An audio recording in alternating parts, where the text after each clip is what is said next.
महाराष्ट्र के वजीर आला देवेंद्र फडणवीस का कहना है कि बरहीन मुंबई म्यूनिसिपल कॉर्पोरेशन में तब्दीली अब जरूरी है। उन्होंने कहा कि बीजेपी की क़यादत वाली महायुति ने शहरी इदारे को लूटने वालों के गुनाहों की हंडी फोड़ दी है।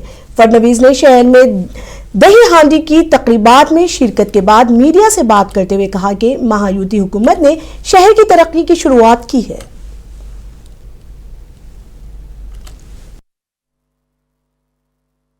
आज ये बहुत ही खुशी का मौका है। श्री कृष्ण जन्माष्टमी के अवसर पर समूची मुंबई में बड़े पैमाने पर दही हंडी का कार्यक्रम चल रहा है और घाटकोपर में विधायक राम कदम इन्होंने ऑपरेशन सिंदूर के जवानों को समर्पित दही हंडी का आयोजन किया है।